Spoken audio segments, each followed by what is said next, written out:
Katan. Kita tadi dengar daripada Parti Barisan Nasional, kita dengar pula suara anak muda daripada Parti Katan. Silakan tuan. Terima kasih. Assalamualaikum warahmatullahi taala wabarakatuh dan salam sejahtera. Yang saya kasihi kepimpinan MBM, kepimpinan anak-anak muda parti politik, kepimpinan anak-anak muda semua yang hadir pada hari ini. Jadi berkenaan dengan soalan parti politik anak muda. Sebelum tu saya ingin memperkenalkan diri saya. Saya adalah Ketua Pemuda Parti Ikatan Bangsa Malaysia. Kita adalah sebuah parti pelbagai kaum yang ditubuhkan pada tahun 2015. Dan kita bersama-sama dengan Parti PAS bawah Gagasan Sejahtera, yang kini bersama-sama dengan Muafakat Nasional, sama-sama UMNO dan Barisan Nasional. Dan Parti Ikatan Bangsa Malaysia, kita mempunyai keahlian 60% adalah anak-anak muda bawah 40 tahun. Dan dari sudut kepimpinan parti pun, kita punya majlis tertinggi 50% adalah anak-anak muda di bawah sayap pemuda yang diangkat kepada majlis tertinggi. Berkenaan dengan parti politik anak muda ni, saya mengikuti tadi perbincangan daripada awal. Memang kita menyokong dari Parti Ikatan, kita menyokong bahawa untuk PRU ke-15 nanti suara anak muda perlu diangkat oleh anak-anak muda itu sendiri. Cumanya apa yang menjadi pertikaian sekarang ini, adakah suara tersebut mahu diangkat oleh parti-parti lama yang dipelopori oleh anak muda, ataupun kita membentuk parti politik yang baru. Jadi itu adalah pada saya kenderaan untuk kita memberikan suara anak muda di peringkat kerajaan nanti. Kalau kita tengok daripada video yang lihat tadi, Presiden Perdana Menteri Finland yang berumur 34 tahun, memang mereka diberikan tempat, anak-anak muda diberikan tempat dari Perdana Menteri dan Presiden. Tapi kalau kita lihat secara lebih terperinci, parti politiknya adalah parti yang lama sebenarnya. Sanina berada di dalam parti politik yang berumur 120 tahun. Dan di New Zealand pula, Perdana Menterinya, parti politiknya lebih kurang 100 tahun. Jadi kita lihat bagaimana trend sekarang ini di parti-parti politik yang tua sebenarnya, yang lama, memberikan tempat kepada anak muda. Jadi kita lihat bersama-sama dengan Barisan Nasional, bersama-sama dengan Gagasan Sejahtera PAS, sebenarnya kita sudah mula selepas PRU ke-14 baru ni, kita telah mula membuka ruang dan peluang kepada anak muda. Kalau kita lihat di Sabah, saya ambil contoh UMNO, boleh ya? Di Sabah selepas PRU ke-14, ada ramai ketua-ketua bahagian melompat kepada warisan. Tapi yang kita lihat bagaimana anak-anak muda di Sabah daripada pemuda mengangkat tanggungjawab tersebut untuk menjadi ketua-ketua bahagian yang baru.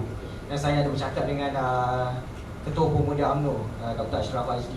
Dan dia kata anak-anak muda di Sabah sebenarnya eager, memang nak untuk menggerakkan parti dan diberikan tempat.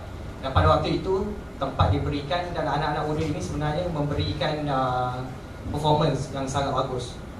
Dan kita lihat walaupun muda, mereka berjaya untuk memperkukuhkan parti UMNO di Sabah sekarang. Jadi kita sebagai sahabat kita mendoakan kejayaan parti UMNO di Sabah. So itu dari sudut politik. Dan dari sudut parti anak muda, kita menyokong sebagai sebuah negara demokrasi, kita menyokong penubuhan parti anak muda. Cumanya dari sudut realiti, parti anak muda perlu ada coalition dengan parti-parti yang lain untuk membina kerajaan. Sebabnya kalau kita ada parti, pada pandangan saya, kalau kita ada parti anak muda dan perseorangan, suara anak muda itu tidak akan diangkat. Kerana apa yang terjadi, kita ada 222 parlimen, untuk menjadi kerajaan kena ada majoriti.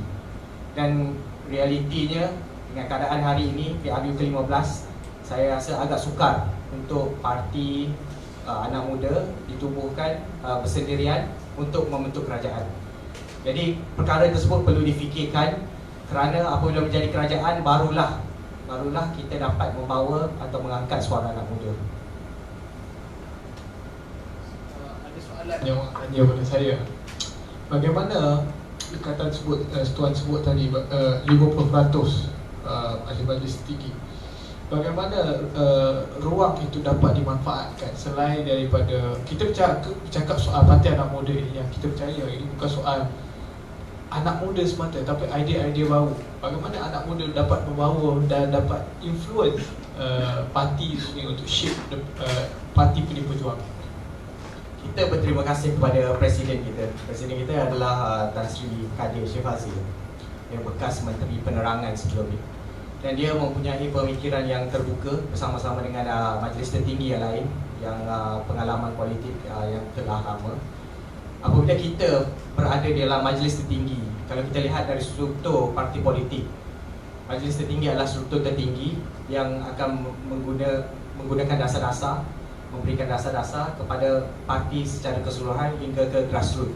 Jadi apabila ramai anak muda di peringkat tertinggi, banyak idea-idea dapat diberikan, dan pada masa yang sama idea-idea tersebut dapat dilaksanakan sebab kita mempunyai majoriti. Walaupun 50, kadang-kadang memang kita solid 50 anak muda, kadang-kadang yang lama-lama ni dia pun bersetuju dengan kita apabila kita memberikan explain kepada mereka.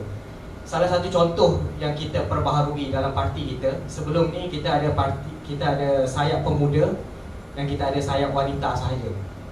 Dan mana-mana anak muda yang wanita berumur 40 tahun memang akan masuk kepada wanita, sayap wanita. Tapi apa yang kita beritahu kepada majlis tertinggi kita menukarkan pemuda kita jadikan bersama-sama, tidak kira gender, lelaki ataupun perempuan yang berumur 40 tahun ke bawah, kita berada dalam sayap pemuda. Dan ada juga sebenarnya kata-kata berkenaan dengan sayap pemuda ni. Ada yang kata sayap pemuda ni ditubuhkan untuk mencengkam, melambatkan prestasi anak muda dalam parti terus ke hadapan. Sebenarnya saya melihat kepada sayap ini untuk memberikan kita kesepaduan. Apabila kita dalam sayap ni, kita lebih kuat sebenarnya. Dan yang penting sayap-sayap pemuda ini di dalam parti-parti politik, apabila mereka bersatu, ada sayap pemuda Ikatan, sayap pemuda PAS, sayap pemuda UMNO, MCA dan MIC. Apabila sayap pemuda ini bersatu, memberikan matlamat yang sama, mengangkat suara yang sama kepada majlis tertinggi pimpinan masing-masing, mereka akan menjadi satu suara yang kuat. Terima kasih Tuan Syahril. Dia ada insight story pasal ikatan dan kita sangat terima kasih. 50% itu bukan jumlah yang kecil saya rasa. Jadi seterusnya kita jemput ada wakil daripada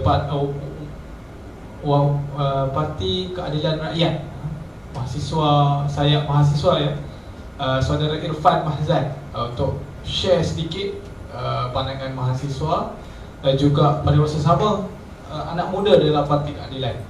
Saya persilakan. Terima kasih.